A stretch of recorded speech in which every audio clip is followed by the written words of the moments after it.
হাট্টিমা team team, তারা মাঠে পারে ডিম, তাদের খাড়া দুটো সিং, তারা হাট্টিমা টিম টিম। এটা কি কবিতা নাকি?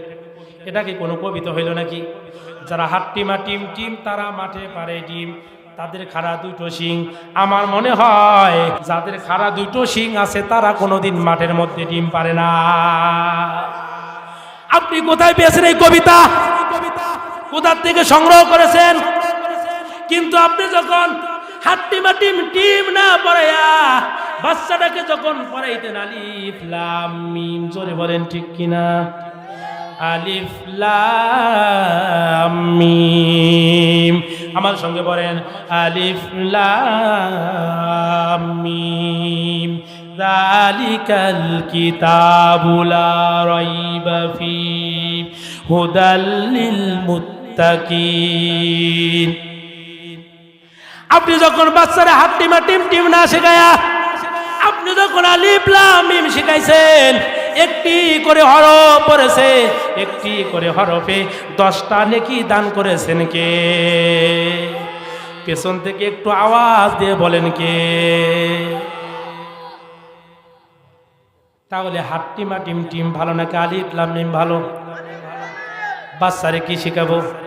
আলিফ লাম মিম। কিন্তু কিছু কিছু মা চালাক, চালাক মা আছে না নাই? একটা কথাই আছে, মাইন্ড করবেন না। যে মেয়ের মাও যত চালাক তার মেয়ে ভাতারি তালাক, আছে না নাই? মেয়ের মাও যতটা চালাক ওই মেয়েও কিন্তু খুবই তাড়াতাড়ি তালাক, আছে না নাই? মনে হয় কথাটা ভুল বললাম, ভুল বললাম নাকি? ভুল হইলে ক্ষমা করে দেবেন, কিন্তু কথা যা বলেছে ঠিকই আছে। যার মা বেশি চালাকি করেছে চিন্তা ভাবনা করে মেমোরির মধ্যে নেন, দুচোখ বন্ধ করে চিন্তা করেন, যার মা বেশি যত চালাকি করেছে তার মেয়েটা তত তাড়াতাড়ি স্বামীর বাড়ি থেকে বাপের বাড়ি এসে বসে আছে। এইরকম চালাক মা আছে না নাই? এখন বাচ্চা মানুষ করার জন্য বাচ্চারে বানাইছে ডিজিটাল, জোরে বলেন কি? ডিজিটাল। আমাদের বাংলাদেশটা কি বাংলাদেশ? হ্যাঁ, ডিজিটাল। আমি যখন ছোট ছিলাম হঠাৎ করে হুজুগ উঠলো বাংলাদেশ হলো ডিজিটাল, ঘড়িও ডিজিটাল, জোরে বলেন ঠিক কিনা? যখন 11টা বাজে ঘোষণা শুনলাম এখন 12টা, হয়েছিল কি হয় নাই? মনে হয় হয় নাই, হয়েছিল? ভাই আমারই বিপদে বলতেছেন কেন? আপনারা একটু বলেন হয়েছিল কি হয় নাই? যখন বাজে 12টা তখন বাজে নাকি 1টা? ডিজিটাল। মানে বাংলাদেশ কখনো পিছিয়ে থাকতে পারে না, শুধু আগে যাবে। এই জন্য ঘড়ির কাঁটা আগে আগে ছিল কি ছিল না? ডিজিটাল। এখন মাও হয়েছে ডিজিটাল।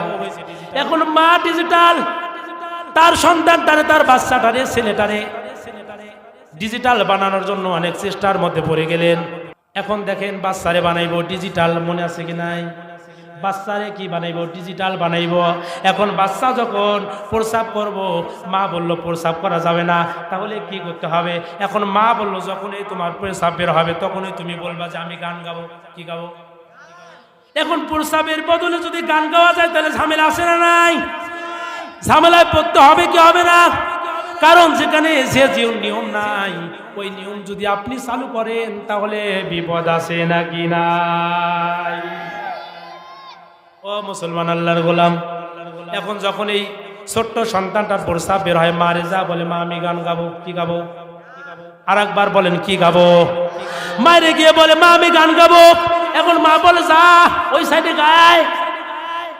সন্তান দৌড়াইয়া যায় প্রস্রাব করে আসে, মা আমি গান গেয়েছি। মা বলল বাহ খুব সুন্দর। বিপদ আছে না নাই?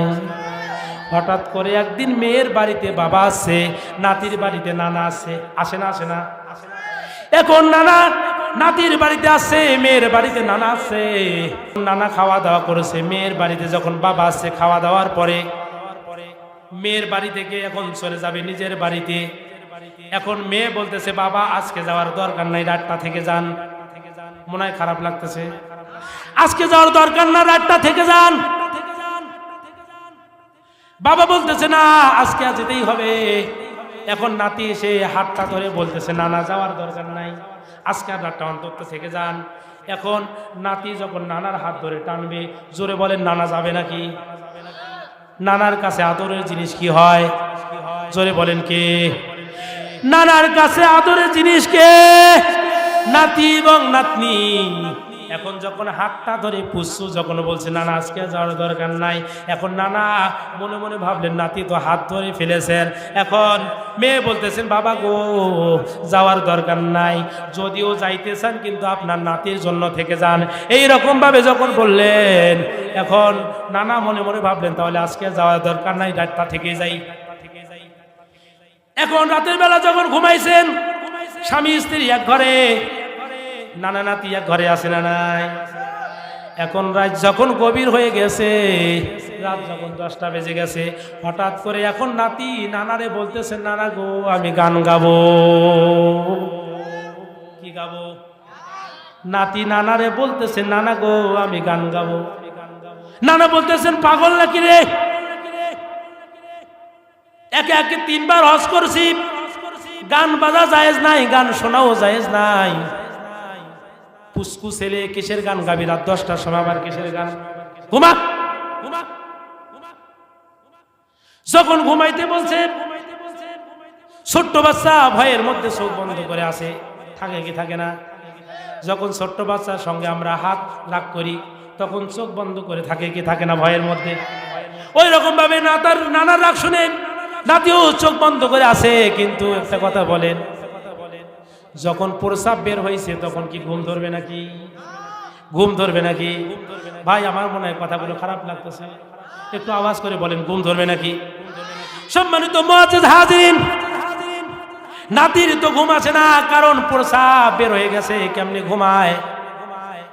এখন নাতি কিছুক্ষণ পরে, আধা ঘন্টা পরে আবার বলতেছে নানা গো আমার যদি গান গাইতে না দাও তাহলে আমি বাঁচবো না নানা। কান্না করে বলতেছেন। এখন নানা মনে মনে ভাবতেছে সর্বনাশ, একে একে 3বার হজ করলাম, আমারে সবাই হাজী সাহেব হিসাবে জানে, গান তো আমি শুনিও না দেখিও না। এখন নাতি কি বায়না বের করলো গান শোনাইব। এখন যদি রাত 10টা 10:30টার সময় যদি আমি গান শুনি তাহলে পাড়ার লোক খারাপ বলবে কি বলবে না? যে হাজী সাহেব আবার গান শুনতেছেন নাতির কাছে, জোরে বলেন ঠিক কিনা? এখন গান কি জোরে শোনা যাবে নাকি আস্তে শোনা লাগবে? নাতি যেহেতু আবদার, শুনতে তো হবে নাকি বলেন? এখন নাতি কোন গান গাইতে চাইছে সেটারও আপনারাই ভালো বোঝেন। এখন নানা বলতেছে নাতিরে এত রাতে গান বলা যাবে না, গান বলাও জায়েজ নাই, শোনাও জায়েজ নাই, কিন্তু তুমি তো বুঝতেছো না এখন পাড়ার লোকও খারাপ বলবে, আমি যেহেতু মুরব্বী মানুষ, হাজি মানুষ, আমি যদি গান শুনি তাহলে মানুষ কি বলবে? এই জন্য তোর কাছে একটাই অনুরোধ, গান যদি গাইতেই চাস আমার কানের কাছে আসি, আস্তে আস্তে গা। কোথায়? একটু জোরে বলেন কোথায়? এখন নাতি মেশিনটা নিয়ে গিয়ে কানের সাথে সেটিং করছে। কোথায়? কানের সাথে। এখন যখন মেশিন স্টার্ট দিছে তখন পানি বের হবে কি হবে না? এখন মেশিন স্টার্ট হওয়ার সঙ্গে সঙ্গে নানা আরো কি বিছানায় আছে, শুয়ে আছে নাকি নানা আরো? কারণ যে কানের মধ্যে মেশিন সেট করছে ওই কান কি আর কান আছে? ওই কান তো পানের মতো হয়ে গেছে, ভিজে গেছে পানি দিয়ে। ওর পানের মধ্যে, কানের মধ্যে নদী দিয়া বন্যা বয়া দিছে। এখন নানা ঝাঁপ দিয়ে পড়ে বলতেছেন গান গাওয়ার কথা বলি, কি করলি তুই? এই কাম করলি কেন? এই বেয়াদবি কাম করলি কেন? এই ঘরের মধ্যে আর 1 সেকেন্ডও থাকবো না, আমি চললাম, চলে যাব। এখন চিল্লাচিল্লি করতে ওই ঘরে মেয়ে ছিল, মেয়ে শুনছে কি শোনে নাই। এখন হঠাৎ করে এসে বলে বাবা কি হয়েছে? বলতেছে মারে এমন পুষ করে বানাইছ, গানের কথা বইলা আমার কানে সর্বনাশ করে দিয়েছে। সম্মানিত মুআজ্জিজ হাজিরিন, খারাপ লাগতেছে নাকি? শেষ করে দেব। সম্মানিত মুআজ্জিজ হাজিরিন, এখন নানা বলতেছেন তোমার বাড়িতে 1 সেকেন্ডও থাকবো না। কেন থাকবো না বাবা? খুলে বলো।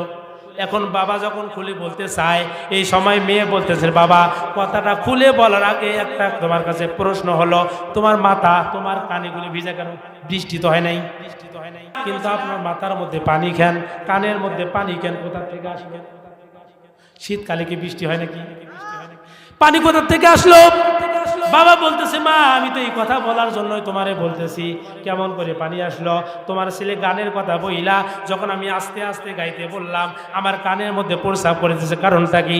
তখন মেয়ে দুচোখের পানি ছেড়ে দিয়ে বলতেছেন, মা রে এই দোষটা তো আমার সন্তানের না, কারণ যখন আমার এই পুস্কুটা যখন প্রস্রাব বলতো, আমি ওরে ডিজিটাল বানানোর জন্য গান গাওয়া শিখাইছিলাম, প্রস্রাবের বদলে গান শিখাইছিলাম, কিন্তু আমি জীবনেও কল্পনা করি নাই এই গানটা যায় আমার বাবার কানের মধ্যে সেটিং হবে। মুসলমান আল্লাহর গোলাম, মনে হয় খারাপ লাগতেছে, খারাপ লাগতেছে নাকি? এই রকম গান গাওয়া যাবে? তাহলে দেশটারে ডিজিটাল করতে করতে এমন ডিজিটাল বানাইছেন যেখানে গানের বদলে গান যদিও শোনে, জায়েজ না তবুও শোনে কি শোনে না, কিন্তু কানের মধ্যে প্রস্রাব করে দিলে অবস্থাটা কি হয়ে যাবে বলেন? কিন্তু ডিজিটাল বানাইতে বানাইতে এমন ডিজিটাল বানানো যাবে না যেখানে আপনার ছেলে প্রস্রাবের বদলে গান শিখবে, জোরে বলেন ঠিক কিনা? এই জন্য ছেলের কোথায় পড়াতে হবে? মাদ্রাসায় পড়াতে হবে, মুক্তবে পড়াতে হবে, দিনের পথে লালন পালন করতে হবে। দিনের পথে যখন লালন পালন করব, দিনের যখন শিক্ষা দিব, আমার বাচ্চাটা দিনের শিক্ষা পাবে।